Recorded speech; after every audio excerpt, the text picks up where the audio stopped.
ನಮಸ್ಕಾರ ಸ್ನೇಹಿತರೆ, ಸುದ್ದಿಯಾನದ ಕರ್ನಾಟಕ ಯಾನ ಕಾರ್ಯಕ್ರಮಕ್ಕೆ ಸ್ವಾಗತ. ನಾನು ಹರಿಪ್ರಸಾದ್. ಈಗಾಗಲೇ ರಾಜ್ಯದ ಎಲ್ಲ ಜಿಲ್ಲೆಗಳಿಗೂ ಕೂಡ ಭೇಟಿ ಕೊಟ್ಟು ಬಹುತೇಕ ಎಲ್ಲ ಮತಕ್ಷೇತ್ರಗಳಲ್ಲಿರುವಂತಹ ಅಭ್ಯರ್ಥಿಗಳ ಒಟ್ಟು ಈಕ್ವೇಷನ್ಸ್ ಹೇಗೆ ನಡೀತಾ ಇದೆ, ಯಾವ ಸ್ವರೂಪದ ಲೆಕ್ಕಾಚಾರಗಳು ಪ್ರತಿಯೊಂದು ವಿಧಾನಸಭಾ ಕ್ಷೇತ್ರದ ವ್ಯಾಪ್ತಿಯಲ್ಲೂ ಕೂಡ ನಡೀತಾ ಇದೆ ಅಂತ ಹೇಳಿ ಎಲ್ಲ 224 ಮತಕ್ಷೇತ್ರಗಳ ಬಗ್ಗೆಯೂ ಕೂಡ ಗ್ರೌಂಡ್ ರಿಪೋರ್ಟ್ ಅನ್ನ ಕಲೆ ಹಾಕುವಂತಹ ಪ್ರಯತ್ನವನ್ನು ನಾನು ಮಾಡಿದೆ.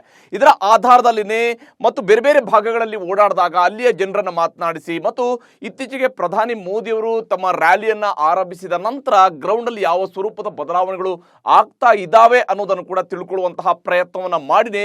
ಒಟ್ಟಾರೆಯಾಗಿ ರಾಜ್ಯದಲ್ಲಿ ಯಾವ ಸ್ವರೂಪದ ಫಲಿತಾಂಶ ಈ ಬಾರಿ ಬರಬಹುದು ಅನ್ನೋದರ ಬಗ್ಗೆ ಗ್ರೌಂಡ್ ರಿಪೋರ್ಟ್ ಅನ್ನ ಪಡೆಯುವಂತಹ ಪ್ರಯತ್ನವನ್ನು ಮಾಡಿದ್ದೀನಿ. ಅದರ ಆಧಾರದಲ್ಲಿನೇ ಅಂದ್ರೆ ಜನರ ಅಭಿಪ್ರಾಯಗಳ ಆಧಾರದಲ್ಲಿ, ರಾಜಕೀಯ ವಿಶ್ಲೇಷಕರ ಲೆಕ್ಕಾಚಾರದಲ್ಲಿ, ಪಕ್ಷಗಳ ಕಾರ್ಯಕರ್ತರ ಅಭಿಮತದಲ್ಲಿ ಯಾವ ಸ್ವರೂಪದ ಒಂದು ರಿಸಲ್ಟ್ ಈ ಬಾರಿ ಕರ್ನಾಟಕ ನಿರೀಕ್ಷೆ ಮಾಡ್ತಾ ಇದೆ, ಕರ್ನಾಟಕದಲ್ಲಿ ನಾವು ನಿರೀಕ್ಷೆ ಮಾಡಬಹುದು ಅನ್ನೋದರ ಬಗ್ಗೆ ಓವರ್ ಆಲ್ ಆಗಿರುವಂತಹ ಒಂದು ಫಲಿತಾಂಶವನ್ನ ಇವತ್ತು ಕರ್ನಾಟಕ ಯಾನದ ಮೂಲಕವಾಗಿ ನಿಮ್ಮ ಸುದ್ದಿಯಾನದಲ್ಲಿ ನಾನು ನೀಡ್ತಾ ಇದ್ದೀನಿ.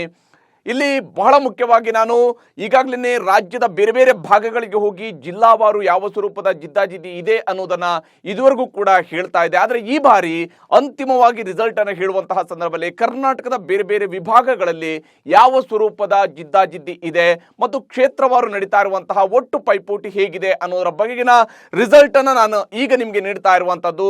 ಬಹಳ ಮುಖ್ಯವಾಗಿ ನಾನು ಆರಂಭಿಸ್ತಾ ಇರುವಂತದ್ದು ರಾಜಧಾನಿ ಬೆಂಗಳೂರನ್ನ ಒಳಗೊಂಡಿರುವಂತಹ ಬಿಬಿಎಂಪಿ ವ್ಯಾಪ್ತಿಯಲ್ಲಿ ನಡೀತಾ ಇರುವಂತಹ ರಾಜಕೀಯದ ಸಮರ ಹೇಗೆ ಸಾಗ್ತಾ ಇದೆ ಅಂತೇಳಿ. ಯಾಕಂದ್ರೆ ಕರ್ನಾಟಕದಲ್ಲಿ ಅಧಿಕಾರದ ಕೀಲಿಕೈ ಸಿಗಬೇಕು ಅಂತ ಹೇಳಿದ್ರೆ ಬಿಬಿಎಂಪಿ ವ್ಯಾಪ್ತಿಯಲ್ಲಿ ಹೆಚ್ಚಿನ ಮತಕ್ಷೇತ್ರಗಳಲ್ಲಿ ಗೆಲುವನ್ನ ಸಾಧಿಸುವಂಥದ್ದು ಕೂಡ ಬಹಳ ಮುಖ್ಯ ಆಗುತ್ತೆ. ಯಾಕಂದ್ರೆ 28 ಮತಕ್ಷೇತ್ರಗಳು ಬರೋದ್ರಿಂದಾಗಿ ಈ 28 ಮತಕ್ಷೇತ್ರಗಳಲ್ಲಿ ಯಾರಿಗೆ ಎಷ್ಟು ಸೀಟು ಸಿಗಬಹುದು ಅದರ ಬಗ್ಗೆ ರಿಸಲ್ಟ್ ಅನ್ನ ನಾನೀಗ ನಿಮ್ಗೆ ನೀಡ್ತಾ ಇದ್ದೀನಿ. ಇದು ಜನರ ಅಭಿಪ್ರಾಯವನ್ನು ಆಧರಿತವಾಗಿರುವಂತಹ ರಿಸಲ್ಟ್ ಅನ್ನ ನಾನೀಗ ನಿಮ್ಗೆ ನೀಡ್ತಾ ಇರುವಂತದ್ದು. ಇದರಲ್ಲಿ ನೋಡೋದಿದ್ರೆ ಬಿಬಿಎಂಪಿ ವ್ಯಾಪ್ತಿಯಲ್ಲಿ ಬರುವಂತಹ 28 ಮತಕ್ಷೇತ್ರಗಳ ಪೈಕಿ ಭಾರತೀಯ ಜನತಾ ಪಕ್ಷ 13ರಿಂದ 16 ಸ್ಥಾನಗಳಲ್ಲಿ ಗೆಲುವನ್ನು ದಾಖಲಿಸಿಕೊಳ್ಳುವಂತಹ ನಿರೀಕ್ಷೆಯನ್ನ ಇಟ್ಟುಕೊಂಡಿರುವಂತದ್ದು. 13 ಸೀಟನ್ನಂತೂ ಗೆದ್ದೇ ಗೆಲ್ತೀವಿ ಅನ್ನುವಂತಹ ವಿಶ್ವಾಸದಲ್ಲಿ ಭಾರತೀಯ ಜನತಾ ಪಕ್ಷ ಇದೆ. ಒಟ್ಟು 20 ಸೀಟುಗಳ ಟಾರ್ಗೆಟ್ ಅನ್ನ ಬಿಜೆಪಿ ಇಟ್ಟುಕೊಂಡಿದ್ರು ಕೂಡ ತೀರಾ 20ಕ್ಕೆ ಹೋಗಿ ತಲುಪುವಂತಹ ಸಾಧ್ಯತೆ ಕಡಿಮೆನೇ ಇದೆ. ಯಾಕಂದ್ರೆ ಕಾಂಗ್ರೆಸ್ಗೂ ಕೂಡ ಬಹಳಷ್ಟು ಅನುಕೂಲಕರ ವಾತಾವರಣ ಬಿಬಿಎಂಪಿ ವ್ಯಾಪ್ತಿಯಲ್ಲಿ ಕಂಡು ಬರ್ತಾ ಇರುವಂತದ್ದು. ಕಾಂಗ್ರೆಸ್ ಕೂಡ 12ರಿಂದ 15 ಮತಕ್ಷೇತ್ರಗಳಲ್ಲಿ ಗೆಲುವನ್ನು ದಾಖಲಿಸಿಕೊಳ್ಳುವಂತಹ ವಿಶ್ವಾಸದಲ್ಲಿರುವಂತದ್ದು. 2-3 ಕ್ಷೇತ್ರಗಳಲ್ಲಿ ಬಹಳ ಜಿದ್ದಾಜಿದ್ದಿನ ಪೈಪೋಟಿ ಸಾಗ್ತಾ ಇದೆ. ಅದು ಕಾಂಗ್ರೆಸ್ ಪರವಾಗಿ ವಾಲುತ್ತಾ ಅಥವಾ ಬಿಜೆಪಿ ಪರವಾಗಿ ಬರುತ್ತಾ ಅನ್ನೋದರ ಬಗ್ಗೆಯೂ ಕೂಡ ಬಹಳ ಜಿದ್ದಾಜಿದ್ದಿ ಸಾಗ್ತಾ ಇರುವಂತದ್ದು ಕಂಡು ಬರ್ತಾ ಇದೆ. ವಿಶೇಷವಾಗಿ ನೀವು ಬೊಮ್ಮನಹಳ್ಳಿ ಮತಕ್ಷೇತ್ರ ತೆಗೆದುಕೊಳ್ಬಹುದು, ರಾಜಾಜಿನಗರ ಮತಕ್ಷೇತ್ರ ತೆಗೆದುಕೊಳ್ಬಹುದು, ಮಹದೇವಪುರ ಮತಕ್ಷೇತ್ರ ತಗೊಳ್ಬಹುದು, ಶಾಂತಿನಗರ ತಗೊಳ್ಬಹುದು. ಈ ರೀತಿಯಾದಂತಹ ಮತಕ್ಷೇತ್ರಗಳಲ್ಲಿ ಬಹಳ ಜಿದ್ದಾಜಿದ್ದಿ ಕಂಡು ಬರ್ತಾ ಇರುವಂತದ್ದು. ಅದು ಈ ಬಾರಿಯ ಚುನಾವಣೆಯಲ್ಲಿ ಬಹಳ ನಿರೀಕ್ಷೆಯನ್ನು ಹುಟ್ಟು ಹಾಕಿರುವಂತಹ ಮತಕ್ಷೇತ್ರಗಳಾಗಿವೆ. ಯಾರಿಗೆ ಹೆಚ್ಚು ಸೀಟು ಬರುತ್ತೆ, ಯಾರಿಗೆ ಕಡಿಮೆ ಸೀಟು ಬರುತ್ತೆ ಅನ್ನುವಂಥದ್ದು ಇಂತಹ ಮತಕ್ಷೇತ್ರಗಳ ಮೂಲಕವಾಗಿಯೇ ನಿರ್ಧಾರ ಆಗುವಂತಹ ಸಾಧ್ಯತೆ ದಟ್ಟವಾಗಿ ಗೋಚರಿಸ್ತಾ ಇರುವಂತದ್ದು. ಹಾಗೆಯೇ ಜೆಡಿಎಸ್ 1ರಿಂದ 2 ಸ್ಥಾನಗಳಲ್ಲಿ ಗೆಲುವನ್ನು ದಾಖಲಿಸಿಕೊಳ್ಳುವಂತಹ ನಿರೀಕ್ಷೆಯನ್ನು ಇಟ್ಟುಕೊಂಡಿರುವಂತದ್ದು. ಅದಕ್ಕಿಂತ ಜಾಸ್ತಿ ಕ್ಷೇತ್ರಗಳ ಕಡೆಗೆ ಜೆಡಿಎಸ್ ಕಾನ್ಸಂಟ್ರೇಟ್ ಮಾಡಿದೆ. ವಿಶೇಷವಾಗಿ ಬೆಂಗಳೂರು ಸೌತ್ನ ವಿಚಾರ ಇರಬಹುದು, ಯಲಹಂಕ ವಿಚಾರದಲ್ಲಿರಬಹುದು, ಇವುಗಳನ್ನ ಗೆಲ್ತೀವಿ ಅನ್ನುವಂತಹ ನಿರೀಕ್ಷೆಯನ್ನ ಜೆಡಿಎಸ್ ಹೇಳ್ಕೊಳ್ತಾ ಇದೆ. ಆದ್ರೆ ಅಂಥದ್ದೊಂದು ವಾತಾವರಣ ಗ್ರೌಂಡ್ ಅಲ್ಲಿ ಕಂಡು ಬರ್ತಾ ಇಲ್ಲ. ಆದ್ರೂ ಕೂಡ ಜೆಡಿಎಸ್ ಕನಿಷ್ಠ 1ರಿಂದ 2 ಸ್ಥಾನಗಳಲ್ಲಿ ಬಿಬಿಎಂಪಿ ವ್ಯಾಪ್ತಿಯಲ್ಲಿ ಗೆಲುವನ್ನು ದಾಖಲಿಸಿಕೊಳ್ಳುವಂತಹ ವಿಶ್ವಾಸದಲ್ಲಿರುವಂತದ್ದು. ಇತರರಿಗೆ ಇಲ್ಲಿ ಯಾವುದೇ ರೀತಿಯಂತಹ ಅವಕಾಶ ಇರುವಂತೆ ಕಂಡು ಬರ್ತಾ ಇಲ್ಲ. ಒಟ್ಟಾರೆಯಾಗಿ ನಿಮಗೆ ಮತ್ತೊಮ್ಮೆ ಕ್ವಿಕ್ ಆಗಿ ನಾನು ಬಿಬಿಎಂಪಿ ವ್ಯಾಪ್ತಿಯ 28 ಮತಕ್ಷೇತ್ರಗಳಿಗೆ ಸಂಬಂಧಪಟ್ಟಂತಹ ರಿಸಲ್ಟ್ ಅನ್ನು ಹೇಳ್ತೀನಿ. 28 ಮತಕ್ಷೇತ್ರಗಳ ಪೈಕಿ ಬಿಜೆಪಿ 13ರಿಂದ 16 ಮತಕ್ಷೇತ್ರಗಳಲ್ಲಿ ಗೆಲುವನ್ನು ದಾಖಲಿಸಿಕೊಳ್ಳಬಹುದು. ಕಾಂಗ್ರೆಸ್ 12ರಿಂದ 15 ಮತಕ್ಷೇತ್ರಗಳಲ್ಲಿ ಗೆಲುವನ್ನು ದಾಖಲಿಸಿಕೊಳ್ಳುವಂತಹ ವಿಶ್ವಾಸವನ್ನು ಹೊಂದಿದೆ. ಜೆಡಿಎಸ್ 1ರಿಂದ 2 ಸ್ಥಾನಗಳಲ್ಲಿ ಗೆಲುವನ್ನು ದಾಖಲಿಸಿಕೊಳ್ಳುವಂತಹ ನಿರೀಕ್ಷೆಯನ್ನು ಹುಟ್ಟು ಹಾಕಿರುವಂತದ್ದು. ಇತರರು ಶೂನ್ಯ. ಈ ರೀತಿಯಾಗಿ ಬಹಳ ಜಿದ್ದಾಜಿದ್ದಿನಿಂದ ಕೂಡಿದೆ. ಬಿಜೆಪಿ ಮತ್ತು ಕಾಂಗ್ರೆಸ್ನ ನಡುವೆ ತೀವ್ರ ಪೈಪೋಟಿ ಬಿಬಿಎಂಪಿ ವ್ಯಾಪ್ತಿಯಲ್ಲಿರುವಂತದ್ದು ಸ್ಪಷ್ಟವಾಗಿದೆ. ಗ್ರೌಂಡ್ ನಲ್ಲಿ ಎಲ್ಲೇ ಹೋಗಿ ಮಾತನಾಡಿಸಲು ಒಂದೊಂದು ವಿಧಾನಸಭಾ ಕ್ಷೇತ್ರಗಳ ವ್ಯಾಪ್ತಿಯಲ್ಲೂ ಕೂಡ ಒಂದೊಂದು ಸ್ವರೂಪದ ನಿರೀಕ್ಷೆಗಳು ಈ ಬಾರಿಯ ಚುನಾವಣೆಯಲ್ಲಿ ವಿಶೇಷವಾಗಿ ನಮಗೆ ಬೆಂಗಳೂರಿನ ವ್ಯಾಪ್ತಿಯಲ್ಲಿ ಕಂಡು ಬರ್ತಾ ಇರುವಂತದ್ದು, ಬಿಬಿಎಂಪಿ ವ್ಯಾಪ್ತಿಯಲ್ಲಿ ಕಂಡು ಬರ್ತಾ ಇರುವಂತದ್ದು. ಹೀಗಾಗಿನೇ ಈ ಬಾರಿಯ ಜಿದ್ದಾಜಿದ್ದಿಯಲ್ಲಿ ಮತ್ತೆ ಬಿಜೆಪಿ ಮತ್ತು ಕಾಂಗ್ರೆಸ್ನ ನಡುವೆ ಬಹುತೇಕ ಸಮಬಲದ ಸ್ಪರ್ಧೆ ಬಿಬಿಎಂಪಿ ವ್ಯಾಪ್ತಿಯಲ್ಲಿ ಮುಂದುವರೆದಿದೆ. ಬಿಬಿಎಂಪಿ ವ್ಯಾಪ್ತಿಯ ನಂತರ ನಾನು ಹಳೆ ಮೈಸೂರು ಭಾಗದ ವಿಚಾರಕ್ಕೆ ಬರೆದಿದ್ರೆ, ಹಳೆ ಮೈಸೂರು ಭಾಗದಲ್ಲಿ ಕೋಲಾರ, ತುಮಕೂರು, ಚಿಕ್ಕಬಳ್ಳಾಪುರ, ಬೆಂಗಳೂರು ಗ್ರಾಮಾಂತರ, ಹಾಗೆಯೇ ರಾಮನಗರ, ಮೈಸೂರು, ಹಾಸನ, ಮಂಡ್ಯ, ಕೊಡಗು, ಚಾಮರಾಜನಗರ ಈ ಮತಕ್ಷೇತ್ರಗಳಿಗೆ, ಈ ಜಿಲ್ಲೆಗಳ ವಿಚಾರಗಳಿಗೆ ಬಂದಾಗ ಯಾವ ಸ್ವರೂಪದ ಜಿದ್ದಾಜಿದ್ದಿ ಇದೆ ಅನ್ನೋದನ್ನು ನೋಡಿದ್ರೆ 61 ಮತಕ್ಷೇತ್ರಗಳು ಬರ್ತವೆ. ಈ 61 ಮತಕ್ಷೇತ್ರಗಳಲ್ಲಿ ಸದ್ಯದ ಟ್ರೆಂಡ್ ಅನ್ನ ನೋಡ್ತಾ ಇದ್ರೆ ಯಾವ ಪಕ್ಷದ ಪರವಾದಂತಹ ಒಂದು ಫೇವರ್ ಆಗಿರುವಂತಹ ಗಾಳಿ ಬೀಸ್ತಾ ಇದೆ ಅನ್ನೋದನ್ನು ನಾವು ನೋಡಿದ್ರೆ ಬಹುತೇಕ ಹಳೆ ಮೈಸೂರು ಭಾಗದಲ್ಲಿ ಈ ಬಾರಿಯ ಜಿದ್ದಾಜಿದ್ದಿ ಮತ್ತೆ ಅದು ಕಾಂಗ್ರೆಸ್ ವರ್ಸಸ್ JDS ಅನ್ನುವಂತಹ ಸ್ವರೂಪಕ್ಕೆ ತಿರುಗ್ತಾ ಇರುವಂತದ್ದು ಸ್ಪಷ್ಟವಾಗಿದೆ. ಬಿಜೆಪಿ ಎಷ್ಟೇ ಫೋಕಸ್ ಅನ್ನ ಹಳೆ ಮೈಸೂರಲ್ಲಿ ಮಾಡಿದ್ರೂ ಕೂಡ ಬಹಳ ಅಡ್ವಾಂಟೇಜ್ ಬಿಜೆಪಿಯ ಕಡೆಗೆ ಬರುವಂತಹ ಸಾಧ್ಯತೆ ಕಂಡು ಬರ್ತಾ ಇಲ್ಲ. ಇದಕ್ಕೆ ಬಹಳ ಮುಖ್ಯವಾದಂತಹ ಕಾರಣ ಒಂದಿಷ್ಟು ಬಿಜೆಪಿ ಮಾಡಿರುವಂತಹ ಪ್ರಯೋಗಗಳು ಕೂಡ ಬಿಜೆಪಿಗೆ ಅನುಕೂಲಕರವಾದಂತಹ ವಾತಾವರಣವನ್ನು ಸೃಷ್ಟಿಸುವಂತಹ ಅನುಮಾನವನ್ನು ಹುಟ್ಟು ಹಾಕಿದೆ. ಮತ್ತು ಹಳೆ ಮೈಸೂರು ಭಾಗದಲ್ಲಿ ಇರುವಂತಹ ಒಟ್ಟು ರಾಜಕೀಯದ ಚಿತ್ರಣವನ್ನು ಗಮನಿಸಿದಾಗ ಕಾಂಗ್ರೆಸ್ ಮತ್ತು JDS ನ ನಡುವೆ ತೀವ್ರ ಜಿದ್ದಾಜಿದ್ದಿ ಕಂಡು ಬರ್ತಾ ಇದೆ. ಕಾಂಗ್ರೆಸ್ ಕಳೆದ ಬಾರಿ ಮಾಡಿದಂತಹ ಕೆಲವು ತಪ್ಪುಗಳನ್ನ ಸರಿಪಡಿಸಿಕೊಂಡಿರುವಂತದ್ದು ಕಾಂಗ್ರೆಸ್ಗೆ ಅನುಕೂಲಕರವಾದಂತಹ ವಾತಾವರಣವನ್ನ ಹುಟ್ಟು ಹಾಕಿದಂತೆ ಕಾಣ್ತಾ ಇದೆ. ಒಟ್ಟಾರೆಯಾಗಿ ನಾನು ಹಳೆ ಮೈಸೂರಿನ 61 ಮತಕ್ಷೇತ್ರಗಳಿಗೆ ಸಂಬಂಧಿಸಿರುವಂತಹ ರಿಸಲ್ಟ್ ಅನ್ನು ನಿಮ್ಗೆ ಈಗ ತೋರಿಸ್ತೀನಿ. 61 ಮತಕ್ಷೇತ್ರಗಳ ಪೈಕಿ ಬಿಜೆಪಿ 8 ರಿಂದ 12 ಸ್ಥಾನಗಳಲ್ಲಿ ಗೆಲುವನ್ನು ದಾಖಲಿಸಿಕೊಳ್ಳುವಂತಹ ನಿರೀಕ್ಷೆಯನ್ನು ಹುಟ್ಟು ಹಾಕಿದ್ರೆ, ಕಾಂಗ್ರೆಸ್ 21 ರಿಂದ 25 ಮತಕ್ಷೇತ್ರಗಳಲ್ಲಿ ಗೆಲುವನ್ನು ದಾಖಲಿಸಿಕೊಳ್ಳುವಂತಹ ನಿರೀಕ್ಷೆಯನ್ನು ಹುಟ್ಟು ಹಾಕಿದೆ. JDS ಕೂಡ ಬಹಳ ತೀವ್ರವಾದಂತಹ ಸ್ಪರ್ಧೆಯನ್ನ ಕಾಂಗ್ರೆಸ್ ಕೊಡ್ತಾ ಇದೆ. 20 ರಿಂದ 24 ಕ್ಷೇತ್ರಗಳಲ್ಲಿ JDS ಕೂಡ ಗೆಲ್ಲುವಂತಹ ನಿರೀಕ್ಷೆಯನ್ನ ಹುಟ್ಟು ಹಾಕಿರುವಂತದ್ದು. ಇತರರು 0 ಯಿಂದ 3 ಸ್ಥಾನಗಳಲ್ಲಿ, 1-2-3 ಕಾನ್ಸ್ಟಿಟ್ಯೂನ್ಸಿಗಳಲ್ಲಿ ಇಂಡಿಪೆಂಡೆಂಟ್ ಅಭ್ಯರ್ಥಿಗಳು ಅವ್ರು ಗೆದ್ದೇ ಬಿಡ್ತಾರೆ ಅಂತ ಈಗಲೇ ಹೇಳುವಂತದಕ್ಕೆ ಸಾಧ್ಯ ಇಲ್ಲ, ಆದ್ರೆ ಗೆಲ್ಲುವ ನಿರೀಕ್ಷೆಯನ್ನ ಹುಟ್ಟು ಹಾಕಿದ್ದಾರೆ. ವಿಶೇಷವಾಗಿ ಗೌರಿಬಿದನೂರು ಮತಕ್ಷೇತ್ರ ಇರಬಹುದು, ಮಾಲೂರು ಮತಕ್ಷೇತ್ರ ಇರ್ಬೋದು, ಇಂತಹ ಕ್ಷೇತ್ರಗಳಲ್ಲಿ ಬಹಳ ಜಿದ್ದಾಜಿದ್ದಿನ ಸ್ಪರ್ಧೆ ಈ ಬಾರಿಯ ಚುನಾವಣೆಯಲ್ಲಿ ಕಂಡು ಬರ್ತಾ ಇದೆ. ಬಹಳ ಪೈಪೋಟಿ ಇದೆ. ಆದರೆ ಅಂತಿಮವಾಗಿ ಯಾರು ಗೆಲ್ತಾರೆ ಅನ್ನೋದನ್ನ ಬಹಳ ಕುತೂಹಲದಿಂದ ನೋಡಬೇಕಾಗಿರುವಂಥದ್ದು. ಒಟ್ಟಾರೆಯಾಗಿ ನಾನು ಹಳೆ ಮೈಸೂರು ಭಾಗದ 61 ಮತಕ್ಷೇತ್ರಗಳಿಗೆ ಸಂಬಂಧಪಟ್ಟಂತಹ ರಿಸಲ್ಟ್ ಅನ್ನು ತೋರಿಸೋದಿದ್ರೆ ಬಿಜೆಪಿ 8 ರಿಂದ 12, ಕಾಂಗ್ರೆಸ್ 21 ರಿಂದ 25, JDS 20 ರಿಂದ 24, ಇತರರು 0 ಯಿಂದ 3. ಕಳೆದ ಬಾರಿ JDS ಈ ಭಾಗದಲ್ಲಿ ಹೆಚ್ಚಿನ ಸೀಟ್ಗಳನ್ನು ಗಳಿಸೋದಕ್ಕೆ ಸಾಧ್ಯ ಆಗಿತ್ತು. ಕೋಲಾರದಲ್ಲಿ ಈ ಬಾರಿ JDSಗೆ ಒಂದಿಷ್ಟು ಅಡ್ವಾಂಟೇಜ್ ಇದ್ದಂತೆ ಆರಂಭದಲ್ಲಿ ಭಾಸವಾಗ್ತಾ ಇದ್ರು ಕೂಡ ಬಿಜೆಪಿಯು ಕೂಡ ಅಲ್ಲಿ ಸ್ವಲ್ಪ ಗೇನ್ ಅನ್ನು ಮಾಡಿಕೊಂಡಂತೆ ಗೋಚರಿಸ್ತಾ ಇದೆ. ಆದರೆ ಮೈಸೂರಿನಲ್ಲಿ ಬಿಜೆಪಿ ತನ್ನ ಒಟ್ಟು ಸ್ಥಿತಿಯನ್ನ ಗಮನಿಸಿದಂತಹ ಸಂದರ್ಭದಲ್ಲಿ ಬಿಜೆಪಿಗೆ ಹೆಚ್ಚು ಅನುಕೂಲಕರ ವಾತಾವರಣ ಮೈಸೂರು ಜಿಲ್ಲೆಯಲ್ಲಿ ಕಂಡು ಬರ್ತಾ ಇಲ್ಲ ಕಳೆದ ಬಾರಿಗೆ ಹೋಲಿಕೆ ಮಾಡಿದಂತಹ ಸಂದರ್ಭದಲ್ಲಿ.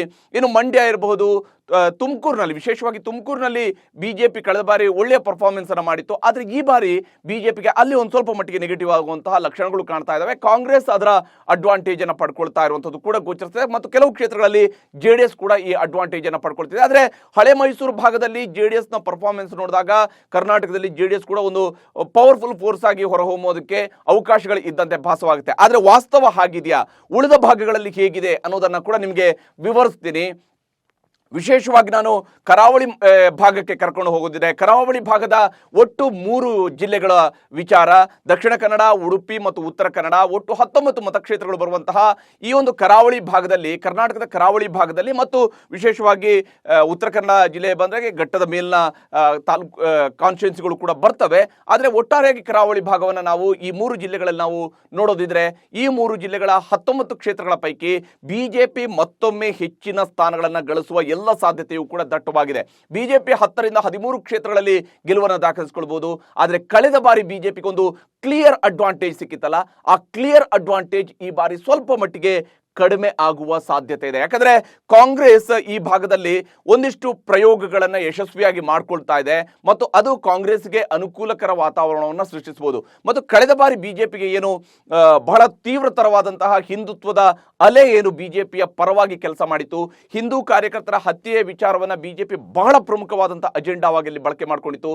ಆದರೆ ಬಿಜೆಪಿ ಅಧಿಕಾರದಲ್ಲಿರುವಂತಹ ಈ ಅವಧಿಯ ಸಂದರ್ಭದಲ್ಲಿ ನಡೆದಿರುವಂತಹ ಘಟನೆಗಳು, ಬೆಳವಣಿಗೆಗಳು ಇವೆಲ್ಲವೂ ಕೂಡ ಬಿಜೆಪಿಗೆ ಪೂರ್ಣ ಪ್ರಮಾಣದಲ್ಲಿ ಮತ್ತೊಮ್ಮೆ ಅದೇ ಹಿಂದುತ್ವದ ಅಲೆಯ ಮೂಲಕವಾಗಿಯೇ ಗೆಲ್ಲಿಸುವಂತಹ ಸಾಧ್ಯತೆಗಳು ಸ್ವಲ್ಪ ಕಡಿಮೆ ಆಗ್ತಾ ಇದೆ, ಸ್ವಲ್ಪ ಕ್ಷೀಣಿಸ್ತಾ ಇರುವಂಥದ್ದು. ಆದರೆ ಅದರ ಲಾಭವನ್ನು ಕಾಂಗ್ರೆಸ್ ಒಂದಿಷ್ಟು ಪರ್ಟಿಕ್ಯುಲರ್ ಕಾನ್ಸ್ಟಿಟ್ಯೂನ್ಸಿಗಳಲ್ಲಿ ಮಾಡ್ತಾ ಇರುವಂತಹ ವಾತಾವರಣ ಕಂಡು ಬರ್ತಾ ಇದೆ. ಹೀಗಾಗಿನೇ ಕರಾವಳಿಯ ಒಟ್ಟು 19 ಮತಕ್ಷೇತ್ರಗಳಲ್ಲಿ ಬಿಜೆಪಿ 10ರಿಂದ 13 ಸ್ಥಾನಗಳಲ್ಲಿ ಗೆಲುವನ್ನು ದಾಖಲಿಸಿಕೊಳ್ಳುವಂತಹ ಸಾಧ್ಯತೆ ಇದ್ದರೆ ಕಾಂಗ್ರೆಸ್ 6ರಿಂದ 9 ಸ್ಥಾನಗಳಲ್ಲಿ ಗೆಲುವನ್ನು ದಾಖಲಿಸಿಕೊಳ್ಳುವಂತಹ ಸಾಧ್ಯತೆ ಕಂಡು ಬರ್ತಾ ಇದೆ. ದಕ್ಷಿಣ ಕನ್ನಡ, ಉಡುಪಿ ಮತ್ತು ಉತ್ತರ ಕನ್ನಡ ಈ 3 ಜಿಲ್ಲೆಗಳಲ್ಲೂ ಕೂಡ ಕಾಂಗ್ರೆಸ್ನ ಪರ್ಫಾರ್ಮೆನ್ಸ್ ಸ್ವಲ್ಪ ಮಟ್ಟಿಗೆ ಇಂಪ್ರೂವ್ ಆಗುವಂತಹ ಸಾಧ್ಯತೆ ಇದೆ. ಬಹಳ ಕುತೂಹಲದಿಂದ ಈ ಕರಾವಳಿ ಭಾಗದಲ್ಲಿ ನೋಡ್ತಾ ಇರುವಂತಹ ಒಂದು ವಿಧಾನಸಭಾ ಕ್ಷೇತ್ರ ಅಂತ ಹೇಳಿದ್ರೆ ಅದು ಪುತ್ತೂರು ಮತಕ್ಷೇತ್ರ. ಏನು ಪುತ್ತೂರಿಗೆ ಪುತ್ತಿಲ ಅನ್ನುವಂತಹ ಹ್ಯಾಶ್ಟ್ಯಾಗ್ ಬಹಳ ಜೋರಾಗೆಲ್ಲ ಸಾಗ್ತಾ ಇದೆ. ಹಾಗಿದ್ರೂ ಕೂಡ ಪುತ್ತಿಲ ಅವ್ರಿಗೆ ಏನೇ ಟ್ರೆಂಡ್ ಅವರ ಪರವಾಗಿ ಇದೆ ಅನ್ನುವಂಥ ರೀತಿಯಲ್ಲಿ ನಮಗೆ ಸೋಷಿಯಲ್ ಮೀಡಿಯಾದಲ್ಲಿ ನೋಡಿದಾಗ ಅಥವಾ ಅಲ್ಲಿ ಜನರನ್ನು ಮಾತನಾಡಿಸ ಕಂಡು ಬರ್ತಿದ್ರು ಕೂಡ ಗ್ರೌಂಡಲ್ಲಿ ಬಿಜೆಪಿಯು ಕೂಡ ಏನು ಬಹಳ ವೀಕ್ ಆಗಿರುವಂಥದ್ದಲ್ಲ. ಬಿಜೆಪಿಯು ಕೂಡ ತನ್ನ ಒಂದು ಸಾಂಪ್ರದಾಯಿಕ ಮತಗಳನ್ನು ಗಳಿಸೋದಕ್ಕೆ ಯಶಸ್ವಿ ಆದರೆ ಸಹಜವಾಗಿಯೇ ಅದು ಬಿಜೆಪಿಗೆ ಒಂದಿಷ್ಟು ಮತವನ್ನು ಅಂದರೆ 40,000 ಎಷ್ಟೋ ಮತಗಳನ್ನು ಬಿಜೆಪಿಯು ಕೂಡ ಗಳಿಸುವಂತಹ ಸಾಧ್ಯತೆ ಇದ್ದೇ ಇದೆ. ಈ ಅಡ್ವಾಂಟೇಜ್ ಕಾಂಗ್ರೆಸ್ಗೆ ಸಿಗುವಂತಹ ಸಾಧ್ಯತೆ ಪುತ್ತೂರು ಮತಕ್ಷೇತ್ರದಲ್ಲಿ ದಟ್ಟವಾಗಿ ಗೋಚರಿಸ್ತಾ ಇರುವಂಥ. ಆದರೆ ಕಡೆ ಕ್ಷಣದಲ್ಲಿ ಏನಾದರೂ ಒಳ ರಾಜಕೀಯ ಏನಾದರೂ ನಡೆದ್ರೆ ಮಾತ್ರನೇ ಅಲ್ಲಿ ವ್ಯತ್ಯಾಸ ಆಗ್ಬೋದೇ ಹೊರತು ಅದರ್ವೈಸ್ ಕಾಂಗ್ರೆಸ್ ಅಲ್ಲಿಯ ಅಡ್ವಾಂಟೇಜ್ ಅನ್ನು ಪಡ್ಕೊಳ್ಳುವಂತಹ ಸಾಧ್ಯತೆ ಗೋಚರಿಸ್ತಾ ಇದೆ. ಒಟ್ಟಾರೆಯಾಗಿ ಜೆಡಿಎಸ್ಗೆ ಇಲ್ಲಿ ಯಾವುದೇ ರೀತಿಯಂತಹ ಗಳಿಕೆ ಆಗುವಂತಹ ಸಾಧ್ಯತೆ ಇಲ್ಲ, ಇತರರು ಕೂಡ ಯಾವುದೇ ಗಳಿಕೆಯ ಸಾಧ್ಯತೆ ಕಡಿಮೆ ಇದೆ. ಒಟ್ಟು ನಾನು ಕರಾವಳಿಯ 19 ಮತಕ್ಷೇತ್ರಗಳ ಬಗ್ಗೆ ಮತ್ತೊಮ್ಮೆ ಹೇಳೋದಿದ್ರೆ ಬಿಜೆಪಿ 10ರಿಂದ 13, ಕಾಂಗ್ರೆಸ್ 6ರಿಂದ 9, ಜೆಡಿಎಸ್ 0, ಇತರರು 0. ಇನ್ನು ಇದಾದ ನಂತರ ಮಧ್ಯ ಕರ್ನಾಟಕ ಭಾಗಕ್ಕೆ ಬಂದರೆ ಶಿವಮೊಗ್ಗ, ಚಿಕ್ಕಮಗಳೂರು, ಚಿತ್ರದುರ್ಗ, ದಾವಣಗೆರೆ ಈ ಜಿಲ್ಲೆಗಳ ವಿಚಾರಕ್ಕೆ ಬಂದರೆ ಒಟ್ಟು 25 ಮತಕ್ಷೇತ್ರಗಳಿರುವಂತಹ ಈ ಜಿಲ್ಲೆಗಳಲ್ಲಿ ಈ ಬಾರಿ ಯಾವ ಸ್ವರೂಪದ ಜಿದ್ದಾಜಿದ್ದಿ ಇದೆ ಅನ್ನೋದನ್ನು ಗಮನಿಸಿದಾಗ ಬಿಜೆಪಿ ಕಳೆದ ಚುನಾವಣೆಯಲ್ಲಿ ಬಹಳ ಕ್ಲಿಯರ್ ಅಡ್ವಾಂಟೇಜ್ ಅನ್ನ ಈ ಜಿಲ್ಲೆಗಳಲ್ಲಿ ಪಡೆದಿತ್ತು. ಆದರೆ ಈ ಬಾರಿ ಬಿಜೆಪಿಗೆ ಅಂತಹ ಅಡ್ವಾಂಟೇಜ್ ಆಗುವಂತಹ ಸಾಧ್ಯತೆ ಕಡಿಮೆ ಇದೆ. ಒಂದು, ಯಡಿಯೂರಪ್ಪನವರು ಮುಖ್ಯಮಂತ್ರಿ ಅಭ್ಯರ್ಥಿ ಅಲ್ಲ ಅನ್ನುವಂತಹ ಕಾರಣದಿಂದಲೂ ಕೂಡ ಆ ಫೋರ್ಸ್ ಏನು ಬಿಜೆಪಿಗೆ ಕಳೆದ ಬಾರಿ ಸಿಕ್ಕಿತ್ತಲ್ಲ ಆ ಫೋರ್ಸ್ ಸ್ವಲ್ಪ ಮಟ್ಟಿಗೆ ತಗ್ಗದಂತೆ ಭಾಸವಾಗ್ತಾ ಇದೆ. ಇದು ಕ್ಲಿಯರ್ ಆಗಿ ಕಾಂಗ್ರೆಸ್ಗೂ ಕೂಡ ಅಡ್ವಾಂಟೇಜ್ ಆಗುತ್ತೆ. ಕಾಂಗ್ರೆಸ್ ಕಳೆದ ಬಾರಿ ಲಿಂಗಾಯತ ಧರ್ಮ ಈ ವಿಚಾರಗಳನ್ನೆಲ್ಲ ಬಹಳ ಗೊಂದಲಗಳನ್ನು ಮಾಡ್ಕೊಂಡಿತ್ತು. ವಿಶೇಷವಾಗಿ ದಾವಣಗೆರೆಯಲ್ಲಿ ಸಂಪೂರ್ಣವಾಗಿ ಕಾಂಗ್ರೆಸ್ ಹೊಡೆತವನ್ನು ಅನುಭವಿಸಿತ್ತಲ್ಲ, ಅದು ಈ ಬಾರಿ ಸ್ವಲ್ಪ ಮಟ್ಟಿಗೆ ಟ್ರೆಂಡ್ ಬದಲಾಗುವಂತಹ ಸಾಧ್ಯತೆ ದಟ್ಟವಾಗಿ ಗೋಚರಿಸ್ತಾ ಇರುವಂಥದ್ದು. ಒಟ್ಟು ನಾನು ಮಧ್ಯ ಕರ್ನಾಟಕ ಭಾಗದ ವಿಚಾರಕ್ಕೆ ಬಂದರೆ ಇಲ್ಲಿನ 25 ಮತಕ್ಷೇತ್ರಗಳ ಪೈಕಿ ಬಿಜೆಪಿ 6ರಿಂದ 8 ಕ್ಷೇತ್ರಗಳಲ್ಲಿ ಗೆಲುವನ್ನು ದಾಖಲಿಸಿಕೊಳ್ಳುವಂತಹ ಸಾಧ್ಯತೆ ದಟ್ಟವಾಗಿ ಗೋಚರಿಸ್ತಾ ಇದ್ರೆ ಕಾಂಗ್ರೆಸ್ 12ರಿಂದ 14 ಕ್ಷೇತ್ರಗಳಲ್ಲಿ ಗೆಲುವನ್ನು ದಾಖಲಿಸಿಕೊಳ್ಳಬಹುದು, ಜೆಡಿಎಸ್ 2ರಿಂದ 3 ಕ್ಷೇತ್ರಗಳಲ್ಲಿ ಗೆಲುವನ್ನು ದಾಖಲಿಸಿಕೊಳ್ಳಬಹುದು, ಇತರರು 1ರಿಂದ 3 ಸ್ಥಾನಗಳಲ್ಲಿ ಗೆಲುವನ್ನು ದಾಖಲಿಸಿಕೊಳ್ಳುವಂತಹ ಸಾಧ್ಯತೆ ಸದ್ಯಕ್ಕೆ ಗೋಚರಿಸ್ತಾ ಇರುವಂಥದ್ದು. ವಿಶೇಷವಾಗಿ ಶಿವಮೊಗ್ಗ ಮತ್ತು ಚಿಕ್ಕಮಗಳೂರಿನಲ್ಲಿ ಜೆಡಿಎಸ್ ಸ್ಥಾನಗಳನ್ನು ಗಳಿಸುವಂತಹ ಅವಕಾಶವನ್ನು ಉಳಿಸಿಕೊಂಡಿದೆ. ಆದರೆ ಅದು ಬಹಳ ದೊಡ್ಡ ಮಟ್ಟದಲ್ಲಿ ಗೆಲುವನ್ನು ದಾಖಲಿಸಿಕೊಳ್ಳೋದಕ್ಕೆ ಜೆಡಿಎಸ್ಗೆ ಅಡ್ವಾಂಟೇಜ್ ಮಧ್ಯ ಕರ್ನಾಟಕ ಭಾಗದಲ್ಲೂ ಕೂಡ ಕಾಣ್ತಾ ಇಲ್ಲ. ಬಿಜೆಪಿಗೂ ಕೂಡ ಅಷ್ಟೇ, ಇನ್ಕ್ಲೂಡಿಂಗ್ ಶಿವಮೊಗ್ಗವೂ ಸೇರಿದಂತೆ ಬಿಜೆಪಿಗೆ ಬಹಳ ಪಾಸಿಟಿವ್ ಆಗಬಹುದಾಗಿರುವಂತಹ ಅಂಶಗಳು ಈ ಬಾರಿ ಅಲ್ಲಿ ಕಂಡು ಬರ್ತಾ ಇಲ್ಲ. ಇದರ ಅಡ್ವಾಂಟೇಜ್ ಕಾಂಗ್ರೆಸ್ ಕಡೆಗೆ ಶಿಫ್ಟ್ ಆಗುವಂತಹ ಸಾಧ್ಯತೆ ಇದೆ. ಇತರರು 1ರಿಂದ 3 ಸ್ಥಾನಗಳಲ್ಲಿ ಗೆಲುವನ್ನು ದಾಖಲಿಸಿಕೊಳ್ಳುವಂತಹ ಸಾಧ್ಯತೆ ಇರುವಂತಹ. ಅದರ ವಿಶೇಷವಾಗಿ ಚನ್ನಗಿರಿ ಮತಕ್ಷೇತ್ರದಲ್ಲಿ ಪಕ್ಷೇತರ ಅಭ್ಯರ್ಥಿಯಾಗಿ ಕಣದಲ್ಲಿರುವಂತಹ ಮಲ್ಲಿಕಾರ್ಜುನ್ ಅವರಿಗೆ ಒಂದು ಅಡ್ವಾಂಟೇಜ್ ಇರುವಂತೆ ಸದ್ಯದ ಸ್ಥಿತಿಯಲ್ಲಿ ಅಂತೂ ಕಂಡು ಬರ್ತಾ ಇದೆ. ಚನ್ನಗಿರಿ ಮತಕ್ಷೇತ್ರದ ವಿಚಾರಕ್ಕೆ ಬರೋದಿದ್ರೆ ಒಟ್ಟಾರೆಯಾಗಿ ನಾನು ಮತ್ತೊಮ್ಮೆ ನಿಮಗೆ ಮಧ್ಯ ಕರ್ನಾಟಕದ ರಿಸಲ್ಟ್ ಅನ್ನು ತೋರಿಸೋದಿದ್ರೆ 25 ಕ್ಷೇತ್ರಗಳ ಪೈಕಿ ಬಿಜೆಪಿ 6ರಿಂದ 8, ಕಾಂಗ್ರೆಸ್ 12ರಿಂದ 14, ಜೆಡಿಎಸ್ 2ರಿಂದ 3, ಇತರರು 1ರಿಂದ 3 ಸ್ಥಾನಗಳಲ್ಲಿ ಗೆಲುವನ್ನು ದಾಖಲಿಸಿಕೊಳ್ಳುವಂತಹ ಸಾಧ್ಯತೆ ಇರುವಂಥದ್ದು. ಇನ್ನು ಕರ್ನಾಟಕ ಯಾನದಲ್ಲಿ ನಾನು ಇದುವರೆಗೆ ನಡೆಸಿರುವಂತಹ ಒಟ್ಟು ಯಾತ್ರೆ ಸಂದರ್ಭದಲ್ಲಿ ಬಹಳ ಮುಖ್ಯವಾಗಿ ಕಿತ್ತೂರು ಕರ್ನಾಟಕ ವಿಚಾರಕ್ಕೆ ಬಂದರೆ ಕಿತ್ತೂರು ಕರ್ನಾಟಕ ಭಾಗದಲ್ಲಿ ಬರುವಂತಹ 50 ಮತಕ್ಷೇತ್ರಗಳು, ಈ 50 ಮತಕ್ಷೇತ್ರಗಳಲ್ಲಿ ಏನಿದೆ ಪರಿಸ್ಥಿತಿ ಅನ್ನುವಂಥದ್ದನ್ನ ಮತ್ತು ಸದ್ಯಕ್ಕೆ ಬದಲಾಗಿರುವಂತಹ ಟ್ರೆಂಡ್ ಎಷ್ಟರ ಮಟ್ಟಿಗೆ ಬಿಜೆಪಿಗೆ ಫೇವರ್ ಆಗಿ ಆಗಬಹುದು, ಕಾಂಗ್ರೆಸ್ ಎಷ್ಟರ ಮಟ್ಟಿಗೆ ಆರಂಭದಲ್ಲಿ ಹೊಂದಿದಂತಹ ಅಡ್ವಾಂಟೇಜ್ ಅನ್ನು ಹಾಗೇನೆ ಕಾಪಾಡಿಕೊಳ್ಳೋದಕ್ಕೆ ಸಾಧ್ಯ ಆಗುತ್ತಾ, ಆ ಹಿಡಿತವನ್ನು ಉಳಿಸ್ಕೊಳ್ಳೋದಕ್ಕೆ ಸಾಧ್ಯ ಆಗುತ್ತಾ ಅನ್ನೋಂಥ ವಿಚಾರಕ್ಕೆ ಬಂದಾಗ ಬಿಜೆಪಿಗೆ ಬಹಳ ಕ್ಲಿಯರ್ ಆಗಿ ಇಲ್ಲಿ ಬೆಳಗಾವಿ ಭಾಗದಲ್ಲಿ ಒಂದಿಷ್ಟು ಜಾಸ್ತಿ ಅಡ್ವಾಂಟೇಜ್ ಇತ್ತು. ಆದರೆ ಅದು ಸ್ವಲ್ಪ ತಗ್ಗಿದಂತೆ ಕಂಡರೂ ಕೂಡ ಬಿಜೆಪಿ ಅಲ್ಲಿ ಹೆಚ್ಚು ಸ್ಥಾನಗಳನ್ನು ಗಳಿಸೋದಕ್ಕೆ ಅವಕಾಶ ಉಳಿಸ್ಕೊಂಡಿದೆ. ಇದು ಸಹಜವಾಗಿಯೇ ಕಿತ್ತೂರು ಕರ್ನಾಟಕ ಭಾಗದಲ್ಲಿ ಬಿಜೆಪಿಗೆ ಇರುವಂತಹ ಒಂದು ಅಡ್ವಾಂಟೇಜ್ ಆಗಿ ಗೋಚರಿಸ್ತಾ ಇದೆ. ಆದರೆ ಉಳಿದ ಜಿಲ್ಲೆಗಳಲ್ಲಿ ಅಂತ ಹೇಳಿಕೊಳ್ಳುವಂತಹ ದೊಡ್ಡ ಪರ್ಫಾರ್ಮೆನ್ಸ್ ಬಿಜೆಪಿ ಕಡೆಗೆ ಬರುವ ಸಾಧ್ಯತೆ ಕಡಿಮೆ ಇದೆ. ಒಂದೆರಡು ಸ್ಥಾನಗಳು ಒಂದೊಂದು ಜಿಲ್ಲೆಗಳಲ್ಲೂ ಕೂಡ ಮೈನಸ್ ಆಗ್ತಾ ಹೋಗುವಂತಹ ಸಾಧ್ಯತೆ ದಟ್ಟವಾಗಿ ಗೋಚರಿಸ್ತಾ ಇರುತ್ತದೆ. ಒಟ್ಟಾರೆಯಾಗಿ 50 ಮತಕ್ಷೇತ್ರಗಳ ಪೈಕಿ ಕಿತ್ತೂರು ಕರ್ನಾಟಕ ಭಾಗದಲ್ಲಿ ಬಿಜೆಪಿ 18ರಿಂದ 22 ಸ್ಥಾನಗಳಲ್ಲಿ ಗೆಲುವನ್ನು ದಾಖಲಿಸಿಕೊಳ್ಳುವಂತಹ ನಿರೀಕ್ಷೆ ಇದ್ರೆ, ಕಾಂಗ್ರೆಸ್ 20ರಿಂದ 24 ಮತಕ್ಷೇತ್ರಗಳಲ್ಲಿ ಗೆಲುವನ್ನು ತನ್ನದಾಗಿಸಿಕೊಳ್ಳುವಂತಹ ನಿರೀಕ್ಷೆಯನ್ನು ಹುಟ್ಟು ಹಾಕಿರುವಂತದ್ದು. ಜೆಡಿಎಸ್ 1ರಿಂದ 3 ಸ್ಥಾನಗಳಲ್ಲಿ ಗೆಲುವನ್ನು ದಾಖಲಿಸಿಕೊಳ್ಳಬಹುದು. ಇತರರು 1ರಿಂದ 4 ಸ್ಥಾನಗಳಲ್ಲಿ ಗೆಲುವನ್ನು ದಾಖಲಿಸಿಕೊಳ್ಳುವಂತಹ ಸಾಧ್ಯತೆ ಇದೆ. ವಿಶೇಷವಾಗಿ ಎಂಇಎಸ್ ಕನಿಷ್ಠ 1 ಸ್ಥಾನವನ್ನಾದರೂ ಗೆಲ್ಲುತ್ತೆ ಅನ್ನುವಂತಹ ನಿರೀಕ್ಷೆಯನ್ನು ಬೆಳಗಾವಿ ಜಿಲ್ಲೆಯಲ್ಲಿ ಹುಟ್ಟು ಹಾಕಿದೆ. ಒಂದು 3-4 ಕ್ಷೇತ್ರಗಳಲ್ಲಿ ಎಂಇಎಸ್ ಬಹಳ ಪ್ರಬಲ ಪೈಪೋಟಿಯನ್ನ ಕೊಡ್ತಾ ಇರುವಂತದ್ದು ಕೂಡ ನಾವಿಲ್ಲಿ ಗಮನಿಸಬೇಕು. ಹೀಗಾಗಿನೇ ಒಂದು ಸೀಟನ್ನ ಬಹುತೇಕ ಎಂಇಎಸ್ ಮತ್ತೊಮ್ಮೆ ಗಳಿಸಿದ್ರು ಕೂಡ ಅಚ್ಚರಿ ಪಡಬೇಕಾಗಿಲ್ಲ. ಬಿಜೆಪಿ 18ರಿಂದ 22 ಸ್ಥಾನಗಳು, ಕಾಂಗ್ರೆಸ್ 20ರಿಂದ 24 ಮತಕ್ಷೇತ್ರಗಳು ಮತ್ತು ಜೆಡಿಎಸ್ 1ರಿಂದ 3 ಕ್ಷೇತ್ರಗಳು, ಇತರರು 1ರಿಂದ 4 ಕ್ಷೇತ್ರಗಳಲ್ಲಿ ಗೆಲುವನ್ನು ದಾಖಲಿಸಿಕೊಳ್ಳಬಹುದು. ವಿಶೇಷವಾಗಿ ಜೆಡಿಎಸ್ಗೆ ವಿಜಯಪುರ ಜಿಲ್ಲೆಯಲ್ಲಿ ಬಹಳಷ್ಟು ಅಡ್ವಾಂಟೇಜ್ ಈ ಬಾರಿಯ ಚುನಾವಣೆಯಲ್ಲಿ ಕಾಣ್ತಾ ಇದೆ. ಆದರೆ ಕಳೆದ ಬಾರಿ ಗೆದ್ದಿದ್ದಂತಹ ಕ್ಷೇತ್ರವನ್ನು ಉಳಿಸಿಕೊಳ್ಳುವಂಥದ್ದು ಕಷ್ಟ ಆದರೂ ಕೂಡ ಹೊಸದಾಗಿ 1-2 ಕ್ಷೇತ್ರಗಳಲ್ಲಿ ಜೆಡಿಎಸ್ಗೆ ಗೆಲ್ಲುವಂತಹ ಅವಕಾಶ ವಿಜಯಪುರ ಜಿಲ್ಲೆಯಲ್ಲಿ ನಿಶ್ಚಿತವಾಗಿ ಗೋಚರ ಆಗ್ತಾ ಇರುವಂಥದ್ದು ವಿಜಯಪುರ ಜಿಲ್ಲೆಯ ವಿಚಾರಕ್ಕೆ ಸಂಬಂಧಿಸಿದಂತೆ. ಇನ್ನು ಕಲ್ಯಾಣ ಕರ್ನಾಟಕದ ಭಾಗಕ್ಕೆ ಬಂದರೆ, ಕಲ್ಯಾಣ ಕರ್ನಾಟಕದ 41 ಮತಕ್ಷೇತ್ರಗಳು, ಹರಪನಹಳ್ಳಿ ಸೇರಿದಂತೆ ಒಟ್ಟು 41 ಮತಕ್ಷೇತ್ರಗಳೇನು ಕಲ್ಯಾಣ ಕರ್ನಾಟಕ ಭಾಗದಲ್ಲಿ ಬರ್ತವೆ. ಕರ್ನಾಟಕದ ಕಿರೀಟದಂತಿರುವ ಬೀದರ್ನಿಂದ ಹಿಡಿದು ಬಳ್ಳಾರಿ ಮತ್ತು ವಿಜಯನಗರ ಜಿಲ್ಲೆಯವರೆಗೆ ಬಂದಾಗ ರಾಯಚೂರು, ಕಲಬುರಗಿ, ಕೊಪ್ಪಳ ಎಲ್ಲ ಜಿಲ್ಲೆಗಳನ್ನು ಲೆಕ್ಕ ಹಾಕಿದಾಗ ಒಟ್ಟು 41 ಮತಕ್ಷೇತ್ರಗಳು ಬರ್ತವೆ. ಈ 41 ಮತಕ್ಷೇತ್ರಗಳಲ್ಲಿ ಯಾರಿಗೆಷ್ಟು ಸೀಟು ಅನ್ನುವಂತಹ ವಿಚಾರಕ್ಕೆ ಬಂದರೆ, ಬಿಜೆಪಿ ಇಲ್ಲಿ ಕಾಂಗ್ರೆಸ್ಗೆ ಪ್ರಬಲ ಪೈಪೋಟಿಯನ್ನು ಕೊಡ್ತಾ ಇದೆ. ಕಾಂಗ್ರೆಸ್ ಬಹಳ ಕ್ಲಿಯರ್ ಅಡ್ವಾಂಟೇಜ್ ಅನ್ನು ಕಲ್ಯಾಣ ಕರ್ನಾಟಕದಲ್ಲಿ ಪಡ್ತೀವಿ ಅಂತ ವಿಶ್ವಾಸ ಇದೆ. ಆದರೆ ಈಗಿನ ಟ್ರೆಂಡ್ ಅನ್ನು ನೋಡ್ತಾ ಇದ್ರೆ ಪೂರ್ತಿಯಾಗಿ ಕಾಂಗ್ರೆಸ್ಗೆ ಅಂತಹ ವಾತಾವರಣ ಇದ್ದಂತೆ ಕಾಣ್ತಾ ಇಲ್ಲ. ಕಾಂಗ್ರೆಸ್ ಇಲ್ಲಿ 30ಕ್ಕೂ ಹೆಚ್ಚು ಸ್ಥಾನಗಳನ್ನು ಗೆಲ್ಲುವಂತಹ ನಿರೀಕ್ಷೆಯನ್ನು ಹುಟ್ಟು ಹಾಕಿರುವಂತ ಗೊತ್ತಿಲ್ಲ. ಅಂತಿಮವಾಗಿ ಚುನಾವಣೆಯ ಹತ್ರ ಬಂದಾಗ ಏನು ಬೇಕಿದ್ರೆ ಆಗೋದಕ್ಕೆ ಅವಕಾಶ ಇದ್ದೇ ಇರುತ್ತೆ. ಗ್ರೌಂಡ್ ಅಲ್ಲಿ ಒಂದಷ್ಟು ಬದಲಾವಣೆಗಳಾಗುವಂತಹ ಸಾಧ್ಯತೆ ಇದ್ದೇ ಇರುತ್ತೆ. ಯಾಕಂದ್ರೆ ರೇಂಜ್ ನಲ್ಲಿ ರಿಸಲ್ಟ್ ಬರೋದಿಲ್ಲ. ರಿಸಲ್ಟ್ ಯಾವತ್ತೂ ಪರ್ಟಿಕ್ಯುಲರ್ ಆಗಿರುತ್ತೆ. ಇಂಥವ್ರು ಗೆಲ್ತಾರೆ, ಇಂಥವ್ರು ಸೋಲ್ತಾರೆ. 13ರಿಂದ 17 ಅಂತ ಹೇಳಿ ನಾವು ಹೇಳಿದ ತಕ್ಷಣ 13, 17 ಬರೋದಿಲ್ಲ. ಯಾವುದೋ ಒಂದು ನಂಬರ್ ಅಲ್ಲಿ ಎಂಡ್ ಆಗುತ್ತೆ. ಈಗ ಕಲ್ಯಾಣ ಕರ್ನಾಟಕ ಭಾಗದ 41 ಕ್ಷೇತ್ರಗಳ ಪೈಕಿ ರಿಸಲ್ಟ್ ಅನ್ನು ನೋಡೋದಿದ್ರೆ ಬಿಜೆಪಿ 13ರಿಂದ 17 ಸ್ಥಾನಗಳಲ್ಲಿ ಗೆಲುವನ್ನು ದಾಖಲಿಸಿಕೊಳ್ಳಬಹುದು. ಕಾಂಗ್ರೆಸ್ 19ರಿಂದ 23 ಸ್ಥಾನಗಳಲ್ಲಿ ಗೆಲುವನ್ನು ದಾಖಲಿಸಿಕೊಳ್ಳುವಂತಹ ನಿರೀಕ್ಷೆ ಹುಟ್ಟು ಹಾಕಿದೆ. ಜೆಡಿಎಸ್ 3ರಿಂದ 7 ಸ್ಥಾನಗಳಲ್ಲಿ ಗೆಲುವನ್ನು ದಾಖಲಿಸಿಕೊಳ್ಳಬಹುದು. ಇತರರು 0ಯಿಂದ 1 ಸ್ಥಾನಗಳಲ್ಲಿ ಗೆಲುವನ್ನು ದಾಖಲಿಸಿಕೊಳ್ಳುವಂತಹ ನಿರೀಕ್ಷೆಯನ್ನು ಹುಟ್ಟು ಹಾಕಿರುವಂಥದ್ದು. ಜೆಡಿಎಸ್ಗೆ ಹಳೆ ಮೈಸೂರು ಭಾಗವನ್ನು ಬಿಟ್ಟರೆ ಅಡ್ವಾಂಟೇಜ್ ಇರುವಂತಹ ಒಂದು ಭಾಗ ಅಂತ ಹೇಳಿದ್ರೆ ಅದು ಕಲ್ಯಾಣ ಕರ್ನಾಟಕ ಮಾತ್ರ. ಕಲ್ಯಾಣ ಕರ್ನಾಟಕದಲ್ಲಿ ಇವತ್ತು ಕೂಡ ವಿಶೇಷವಾಗಿ ರಾಯಚೂರು ಜಿಲ್ಲೆಯಲ್ಲಿ ಮತ್ತು ಬೀದರ್ ಜಿಲ್ಲೆಯಲ್ಲಿ ಜೆಡಿಎಸ್ನ ಪರವಾಗಿ ಮತ ಹಾಕುವಂತಹ ಮತದಾರರು ದೊಡ್ಡ ಪ್ರಮಾಣದಲ್ಲಿದ್ದಾರೆ. ಸಂಘಟನೆಯು ಕೂಡ ಅಲ್ಲಿ ಸ್ವಲ್ಪ ಮಟ್ಟಿಗೆ ಚೆನ್ನಾಗಿದೆ. ಆದರೆ ಅದನ್ನು ತುಂಬಾ ಇನ್ನಷ್ಟು ಕನ್ವರ್ಟ್ ಮಾಡ್ಕೊಳ್ಳುವಂತಹ ಅವಕಾಶ ಜೆಡಿಎಸ್ಗೆ ಇತ್ತು. ಆದರೆ ಅದನ್ನು ಜೆಡಿಎಸ್ ಎಷ್ಟು ಮಟ್ಟಿಗೆ ಬಳಕೆ ಮಾಡ್ಕೊಂಡಿದೆ ಅನ್ನೋದ್ರ ಬಗ್ಗೆ ಒಂದಿಷ್ಟು ಅನುಮಾನವೂ ಕೂಡ ಇದೆ. ಹಾಗಿದ್ರೂ ಕಲ್ಯಾಣ ಕರ್ನಾಟಕ ಭಾಗದ 41 ಮತಕ್ಷೇತ್ರಗಳ ವಿಚಾರಕ್ಕೆ ಬಂದರೆ ಮತ್ತೊಮ್ಮೆ ನಿಮಗೆ ರಿಸಲ್ಟ್ ಅನ್ನು ತೋರಿಸ್ತೀನಿ. ಬಿಜೆಪಿ 13ರಿಂದ 17 ಸ್ಥಾನಗಳು, ಕಾಂಗ್ರೆಸ್ 19ರಿಂದ 23 ಸ್ಥಾನಗಳು, ಜೆಡಿಎಸ್ 3ರಿಂದ 7 ಸ್ಥಾನಗಳು, ಇತರರು 0ಯಿಂದ 1 ಸ್ಥಾನಗಳಲ್ಲಿ ಗೆಲುವನ್ನು ದಾಖಲಿಸಿಕೊಳ್ಳುವಂತಹ ನಿರೀಕ್ಷೆಯನ್ನ ಹುಟ್ಟು ಹಾಕಿರುವಂಥದ್ದು. ಒಟ್ಟಾರೆಯಾಗಿ ಕಲ್ಯಾಣ ಕರ್ನಾಟಕ ಭಾಗದಲ್ಲಿ ಕಾಂಗ್ರೆಸ್ ಅಡ್ವಾಂಟೇಜ್ ಅನ್ನು ಹೊಂದಿದೆ. ಆದರೆ ಬಿಜೆಪಿಯು ಕೂಡ ಅಷ್ಟೇ ತೀವ್ರತರವಾದಂತಹ ಪೈಪೋಟಿಯನ್ನು ಕೊಡ್ತಿದೆ. ಬಿಜೆಪಿ ಕೂಡ 1-2 ಮತಕ್ಷೇತ್ರಗಳಲ್ಲಿ ತನ್ನ ಅಭ್ಯರ್ಥಿಗಳ ಆಯ್ಕೆಯ ವಿಚಾರದಲ್ಲಿ ಮಾಡಿರುವಂತಹ ಎಡವಟ್ಟುಗಳು ಅದು ಸಹಜವಾಗಿಯೇ ಕಾಂಗ್ರೆಸ್ಗೆ ಅಥವಾ ಜೆಡಿಎಸ್ಗೆ ಅನುಕೂಲ ಮಾಡಿಕೊಟ್ಟಿರುವಂತಹ ಉದಾಹರಣೆಯು ಕೂಡ ನಮಗೆ ಮೇಲ್ನೋಟಕ್ಕೆ ಗೋಚರಿಸ್ತಾ ಇದೆ. ಬಹುಶಃ ಅದು ರಿಸಲ್ಟ್ ನಲ್ಲೂ ಕೂಡ ಗೋಚರಿಸುವಂತಹ ಎಲ್ಲ ಸಾಧ್ಯತೆಗಳು ಕೂಡ ದಟ್ಟವಾಗಿ ಕಾಣ್ತಾ ಇರುವಂಥದ್ದು. ಹೀಗೆ ಕರ್ನಾಟಕದ ಎಲ್ಲ ಭಾಗಗಳ ಕಿತ್ತೂರು ಕರ್ನಾಟಕ, ಕಲ್ಯಾಣ ಕರ್ನಾಟಕ, ಹಳೆ ಮೈಸೂರು, ಕರಾವಳಿ ಮತ್ತು ಬಿಬಿಎಂಪಿ ವ್ಯಾಪ್ತಿ ಮತ್ತು ಮಧ್ಯ ಕರ್ನಾಟಕ ಎಲ್ಲ ಭಾಗಗಳಿಗೆ ಸಂಬಂಧಪಟ್ಟಂತಹ ರಿಸಲ್ಟ್ ಅನ್ನು ನಾನು ಇದುವರೆಗೂ ಕೂಡ ನಿಮಗೆ ತೋರಿಸಿದೆ. ಒಟ್ಟಾರೆಯಾಗಿ ಕರ್ನಾಟಕ ಯಾನದ ಮೂಲಕವಾಗಿ ನಾನು ರಾಜ್ಯದ ಎಲ್ಲ ಜಿಲ್ಲೆಗಳಿಗೂ ಕೂಡ ಭೇಟಿ ಕೊಟ್ಟಿದ್ದೀನಿ. ಬಹುತೇಕ ಎಲ್ಲ ಜಿಲ್ಲೆಗಳಲ್ಲೂ ಕೂಡ 2-3 ಮತಕ್ಷೇತ್ರಗಳಿಗೆ ಹೋಗಿ ಅಲ್ಲಿ ಜನರನ್ನ ಮಾತನಾಡಿಸಿದ್ದೀನಿ, ಜನರ ಅಭಿಪ್ರಾಯವನ್ನು ಸಂಗ್ರಹಿಸಿದ್ದೀನಿ.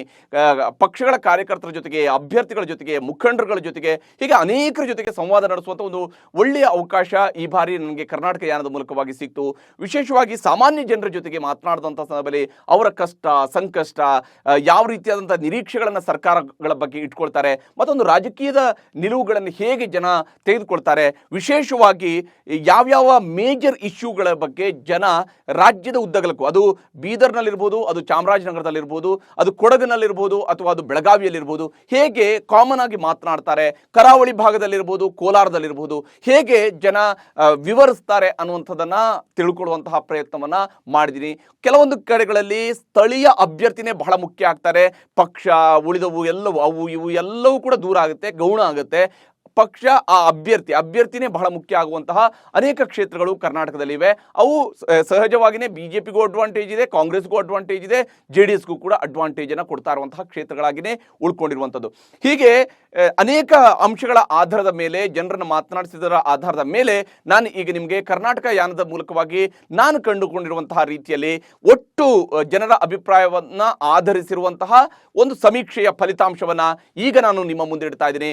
ಒಟ್ಟು ಕರ್ನಾಟಕದ 224 ಮತಕ್ಷೇತ್ರಗಳಲ್ಲಿ ಯಾರಿಗೆಷ್ಟು ಸೀಟು ಬರುವುದು, ಕ್ಲಿಯರ್ ಮೆಜಾರಿಟಿ ಸಿಗತ್ತಾ ಅಥವಾ ಒಂದು ಅತಂತ್ರ ಸರ್ಕಾರ ನಿರ್ಮಾಣ ಆಗಬಹುದಾ ಅನ್ನೋದರ ಬಗೆಗೆ ಇರುವಂತಹ ಕುತೂಹಲದಿಂದ ಈ ಒಂದು ರಿಸಲ್ಟ್ ಅನ್ನು ನಿಮಗೆ ತೋರಿಸ್ತಾ ಇರುವಂಥದ್ದು.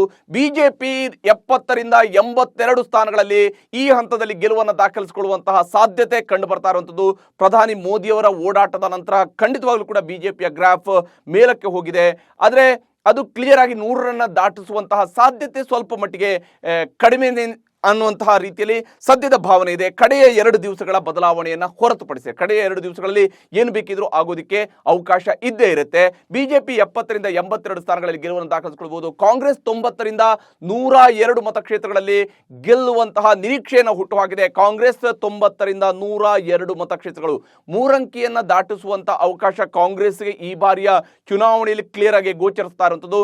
ಕಡೆ ಕ್ಷಣದಲ್ಲಿ ಯಾವ ಬದಲಾವಣೆಗಳಾಗ್ತವೆ, ಆ 102ರನ್ನ 112ರನ್ನ ದಾಟಿಸಿ ಮೇಲಕ್ಕೆ ಹೋಗೋದಕ್ಕೆ ಕಾಂಗ್ರೆಸ್ಗೆ ಸಾಧ್ಯ ಆಗುತ್ತಾ ಅಥವಾ ಅದು 100ಕ್ಕಿಂತ ಕಡಿಮೆಯಾಗಿ ಬಿಜೆಪಿ ಅಡ್ವಾಂಟೇಜ್ ಅನ್ನು ತೆಗೆದುಕೊಳ್ಳುತ್ತಾ ಅನ್ನೋದನ್ನು ಕೂಡ ನೋಡಬೇಕಾಗಿರುವಂಥದ್ದು. JDS 27ರಿಂದ 36 ಸ್ಥಾನಗಳಲ್ಲಿ ಬಹುತೇಕ ಕಳೆದ ಬಾರಿ ಏನು ಗಳಿಕೆ JDSಗೆ ಆಗಿತ್ತು ಅದೇ ಪ್ರಮಾಣದಲ್ಲಿ JDS ಈ ಬಾರಿಯೂ ಕೂಡ ಸ್ಥಾನಗಳನ್ನು ಗಳಿಸುವಂತಹ ನಿರೀಕ್ಷೆಯನ್ನು ಹುಟ್ಟುಹಾಕಿದೆ. ಏನೇ ಒಂದು ಫಲಿತಾಂಶ ಇದ್ರೂ ಕೂಡ, ಎಷ್ಟೇ ಕೆಟ್ಟ ಫಲಿತಾಂಶ ಇದ್ರೂ ಕೂಡ JDS 27 ಅಥವಾ 30ರ ಆಸುಪಾಸಿನಲ್ಲಂತೂ ಸೀಟ್ಗಳನ್ನು ಗೆಲ್ಲೋದಕ್ಕೆ ಯಾವುದೇ ರೀತಿಯಾದಂಥ ತೊಂದರೆ ಆಗಲಾರದು. ಈ ರೀತಿಯಾದಂಥ ವಾತಾವರಣ JDS ಕಡೆಗೆ ಗೋಚರಿಸ್ತಾ ಇರುವಂಥ ಇತರರು 2ರಿಂದ 6 ಸ್ಥಾನಗಳಲ್ಲಿ ಗೆಲುವನ್ನು ದಾಖಲಿಸಿಕೊಳ್ಳುವಂತಹ ಸಾಧ್ಯತೆ ಈ ಬಾರಿಯ ವಿಧಾನಸಭಾ ಚುನಾವಣೆಯಲ್ಲಿ ಕಂಡು ಬರ್ತಾ ಇರುವಂಥದ್ದು.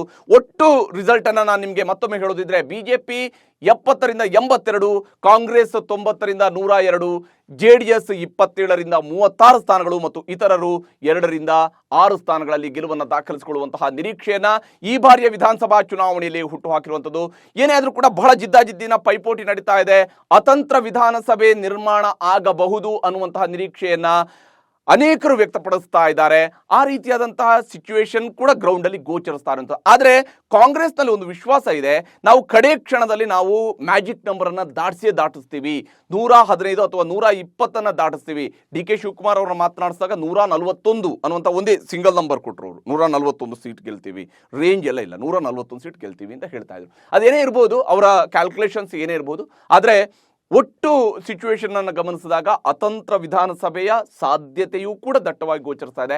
ಬಿಜೆಪಿಗೆ 80 ಅಥವಾ ಅದಕ್ಕಿಂತ ಹೆಚ್ಚು ಸ್ಥಾನಗಳು ಬಂದರೆ ಸಹಜವಾಗಿಯೇ ಅದು ಅತಂತ್ರ ವಿಧಾನಸಭೆಯ ಕಡೆಗೆ ಹೋಗುವ ಸಾಧ್ಯತೆ ಇದೆ. ಬಿಜೆಪಿ ಕ್ಲಿಯರ್ ಮೆಜಾರಿಟಿ ಕಡೆಗೆ ಹೋಗುವಂತಹ ಸಾಧ್ಯತೆ ಸ್ವಲ್ಪ ಕ್ಷೀಣವಾಗಿಯೇ ಗೋಚರಿಸ್ತಾ ಇರುವಂಥದ್ದು. ಯಾಕಂದ್ರೆ ಅನೇಕ ವಿಷಯಗಳಿದ್ದಾವೆ. ಮೋದಿಯವರ ನಾಯಕತ್ವ ಬಗ್ಗೆ ಜನರಲ್ಲಿ ಬಹಳ ವಿಶ್ವಾಸ ಇದೆ, ಇಲ್ಲ ಅಂತ ಹೇಳಿಲ್ಲ. ಆದರೆ ರಾಜ್ಯದ ನಾಯಕತ್ವ ವಿಚಾರದಲ್ಲಿ ಯಡಿಯೂರಪ್ಪ ಅವರ ನಾಯಕತ್ವ ಇದ್ದಂತಹ ಪರಿಸ್ಥಿತಿಗೂ ಈಗಿರುವಂತಹ ಬಿಜೆಪಿಯ ನಾಯಕತ್ವದ ವಿಚಾರಕ್ಕೂ ಕೂಡ ಬಹಳ ಅಜಗಜಾಂತರವಾದಂತಹ ವ್ಯತ್ಯಾಸ ಇರುವಂತದ್ದನ್ನ ಜನ ಪಾಯಿಂಟ್ ಔಟ್ ಮಾಡ್ತಾರೆ. ಇದು ಬಿಜೆಪಿಗೆ ಆಗ್ತಾ ಇರುವಂತಹ ನೆಗೆಟಿವ್. ಮೋದಿಯವರು ಎಷ್ಟೇ ಪ್ರಯತ್ನ ಮಾಡಿದ್ರೂ ಕೂಡ ಇಲ್ಲಿ ಸ್ಥಳೀಯ ನಾಯಕತ್ವ ಅನ್ನೋದು ಕೂಡ ಕೌಂಟ್ಗೆ ಬರೋದ್ರಿಂದಾಗಿ ಅದು ಬಿಜೆಪಿಗೆ ಮೈನಸ್ ಆಗ್ಬೋದು. ಆದರೆ ಕಾಂಗ್ರೆಸ್ ಅಡ್ವಾಂಟೇಜ್ ಅನ್ನು ತೆಗೆದುಕೊಳ್ಳುತ್ತೆ. ಆದರೆ ಅವರಿಗೆ ಕ್ಲಿಯರ್ ಅಡ್ವಾಂಟೇಜ್ ಅಂದರೆ 2013ರಲ್ಲಿ ಒಂದು ರಾಜ್ಯದಲ್ಲಿ ಇದ್ದಂಥ ರಾಜಕೀಯ ಸನ್ನಿವೇಶ ಸೃಷ್ಟಿಯಾಗಿತ್ತಲ್ಲ, KJP ರಚನೆ, ಇವೆಲ್ಲವೂ ಕೂಡ ಆದಾಗ ಎದುರಾಗಿದ್ದಂತಹ ಒಂದು ರಾಜಕೀಯ ಸನ್ನಿವೇಶ ಇತ್ತಲ್ಲ, ಅಂತಹ ಸನ್ನಿವೇಶ ಕಾಂಗ್ರೆಸ್ನ ಪಾಲಿಗೂ ಕೂಡ ಇಲ್ಲಿ ಕರ್ನಾಟಕದಲ್ಲಿ ಗೋಚರಿಸ್ತಾ ಇಲ್ಲ. ಅಥವಾ 1999ರಲ್ಲಿ ಕ್ಲಿಯರ್ ಮೆಜಾರಿಟಿ ಕಾಂಗ್ರೆಸ್ ಬಂದಾಗ ಜನತಾ ದಳದಲ್ಲಿ ಆಗಿದ್ದಂತಹ ವಿಭಜನೆ ಕಾಂಗ್ರೆಸ್ಗೆ ಅನುಕೂಲಕರವಾದಂತಹ ಒಂದು ಅವಕಾಶವನ್ನು ಮಾಡಿಕೊಟ್ಟಿತ್ತಲ್ಲ, ಅಂತಹ ವಾತಾವರಣವು ಕೂಡ 2023ರ ಚುನಾವಣೆಯಲ್ಲಿ ಕಾಣ್ತಾ ಇಲ್ಲ. ಆದರೆ ಕಾಂಗ್ರೆಸ್ಗೆ ತಾನೇ ಗುರಿಯನ್ನು ತಲುಪುವಂತಹ ವಿಶ್ವಾಸ ಇದೆ. ಆ ವಿಶ್ವಾಸಕ್ಕೆ ಅನೇಕ ಕಾರಣಗಳು ಕಾಂಗ್ರೆಸ್ ಕೂಡ ಕೊಡ್ತಾ ಇದೆ. ಆದರೆ ಅದನ್ನು ಎಷ್ಟರ ಮಟ್ಟಿಗೆ ಅದು ನಿಜಕ್ಕೂ ಮತದಾರ ಇವುಗಳ ಬಗ್ಗೆ ಎಷ್ಟು ಸೀರಿಯಸ್ ಆಗಿ ತೆಗೆದುಕೊಂಡು ಅದನ್ನು ಒಪ್ಪಿಕೊಂಡು ಅಥವಾ ಒಂದೇ ಪಕ್ಷದ ಅಧಿಕಾರ ಇರಲಿ ಅನ್ನುವಂತಹ ನಿರ್ಧಾರಕ್ಕೆ ಬಂದು ಮತ ಚಲಾಯಿಸ್ತಾರಾ, ಅಥವಾ ಬಿಜೆಪಿಯನ್ನೇ ಒಂದೇ ಪಕ್ಷವಾಗಿ ಬಿಜೆಪಿನೇ ಅಧಿಕಾರವನ್ನು ಚಲಾಯಿಸೋದಕ್ಕೆ ಅವಕಾಶವನ್ನು ಮಾಡಿಕೊಡ್ತಾರಾ ಅನ್ನೋದನ್ನು ಕೂಡ ಬಹಳ ಕುತೂಹಲದಿಂದ ನೋಡಬೇಕಾಗಿದೆ. ಅದು JDSಗೆ ಪೂರ್ಣ ಬಹುಮತದ ವಿಶ್ವಾಸ ಖಂಡಿತವಾಗಲೂ ಕೂಡ JDSನ ಯಾವ ಕಾರ್ಯಕರ್ತರಲ್ಲೂ ಕೂಡ, JDSನ ಯಾವ ನಾಯಕರಲ್ಲೂ ಕೂಡ ಅವ್ರು ಹೇಳ್ಬೋದು, ಬಾಯಲ್ಲಿ ಹೇಳ್ಬೋದು ನಮಗೆ ಕ್ಲಿಯರ್ ಮೆಜಾರಿಟಿ ಬರುತ್ತೆ ಅಂತೇಳಿ. ಆದರೆ ಕುಮಾರಸ್ವಾಮಿ ಅವರು ಅಂತಿಮವಾಗಿ ಹೇಳ್ತಾರೆ, ಯಾರು ಏನೇ ಗುದ್ದಾಡಲಿ ಅಂತಿಮವಾಗಿ ನಾನೇ ಮುಖ್ಯಮಂತ್ರಿ ಆಗೋದು ಅಂತ ಹೇಳ್ತಾರಲ್ಲ, ಅವರ ನಿರೀಕ್ಷೆ ಇರುವಂಥದ್ದು ಇದೇ ಅತಂತ್ರ ವಿಧಾನಸಭೆ. ಈ ಅತಂತ್ರ ವಿಧಾನಸಭೆನೇ ತನಗೆ ಅಧಿಕಾರವನ್ನು ಮತ್ತೆ ತಂದು ಕೊಡಬಹುದು ಅನ್ನುವ ನಿರೀಕ್ಷೆನ JDS ಇಟ್ಕೊಂಡಿದೆ. ಅಂತಿಮವಾಗಿ ಮತದಾರ ಪ್ರಭು ನಿರ್ಧಾರವನ್ನು ಮಾಡುವಂಥದ್ದು. ತೀರ್ಪು ಬರೆಯೋನು ಮತದಾರ. ದಯವಿಟ್ಟು ಪ್ರತಿಯೊಬ್ಬರು ಕೂಡ ಹೋಗಿ ಮತ ಚಲಾಯಿಸಿ. ನಿಮ್ಮ ಹಕ್ಕು ಬಹಳ ಮುಖ್ಯವಾಗಿರುವಂಥದ್ದು. ಮತ ಚಲಾವಣೆ ಬಹಳ ಮುಖ್ಯವಾಗಿರುವಂಥದ್ದು. ಮತ ಚಲಾವಣೆಯ ಮೂಲಕ ಮಾತ್ರನೇ ಪ್ರಜಾಪ್ರಭುತ್ವದ ಹಬ್ಬದಲ್ಲಿ ನಾವು ಯಶಸ್ವಿಯಾಗಿ ಭಾಗಿಯಾಗೋದಕ್ಕೆ ಸಾಧ್ಯ. ನಮ್ಮ ಆಯ್ಕೆಗಳು ಏನೇ ಇರಬಹುದು, ಅಂತಿಮವಾಗಿ ರಾಜ್ಯದ ಒಳಿತಿನ ಆಯ್ಕೆನೇ ಆಗಿರುತ್ತೆ. ಯಾರದ್ದೇ ಪರವಾದಂಥ ರಿಸಲ್ಟ್ ಬಂದಿರಲಿ, ಅದು ರಾಜ್ಯದ ಜನರ ನಿರ್ಧಾರ. ರಾಜ್ಯದ ಜನ ಯಾವುದೇ ಪಕ್ಷದ ಪರವಾಗಿ ಮತ ಚಲಾಯಿಸಿದ್ರು ಕೂಡ ಅಂತಿಮವಾಗಿ ಅದು ರಾಜ್ಯಕ್ಕೆ ಒಳಿತಾಗುತ್ತೆ ಅನ್ನುವಂಥ ನಿರೀಕ್ಷೆಯಿಂದಲೇ ಕೊಡುವ ಉತ್ತರ ಆಗಿರುತ್ತೆ. ಅದನ್ನು ಯಾವುದೇ ಸ್ವರೂಪದಲ್ಲಿ ವಿಶ್ಲೇಷಣೆ ಮುಂದಿನ ದಿವಸಗಳಲ್ಲಿ ಮಾಡ್ಕೊಳ್ಬೋದು. ಇದು ಹಂಗಾಯಿತು, ಅದು ಹಿಂಗಾಯಿತು, ಇದು ಮತ್ತೊಂದಾಯಿತು ಅಂತೆಲ್ಲ ಹೇಳ್ಕೊಳ್ಬೋದು. ಆದರೆ ಅಂತಿಮವಾಗಿ ಮತದಾರ ನಿರ್ಧರಿಸ್ತಾನೆ ತನ್ನ ಭವಿಷ್ಯವನ್ನು ಯಾರ ಕೈಯಲ್ಲಿ ಕೊಡಬೇಕು, ಯಾರ ಕೈಯಲ್ಲಿ ಅಧಿಕಾರವನ್ನು ಕೊಟ್ಟರೆ ನಾನು ಆರಾಮಾಗಿ ಇರಬಹುದು ಅನ್ನೋಂತಹ ನಿರ್ಧಾರವನ್ನು ಮಾಡುವಂಥದ್ದು ಮತದಾರ ಆಗಿರ್ತಾನೆ. ಬಹಳಷ್ಟು ಆಶ್ವಾಸನೆಗಳನ್ನು ನೋಡಿರುವಂತಹ ಮತದಾರ ಅಂತಿಮವಾಗಿ ಯಾರ ಕೈಗೆ ಅಧಿಕಾರದ ಕೀಲಿ ಕೈ ಕೊಡ್ತಾರೆ ಅನ್ನೋದನ್ನು ಕುತೂಹಲದಿಂದ ನೋಡಬೇಕಾಗಿದೆ. ನಮಸ್ಕಾರ.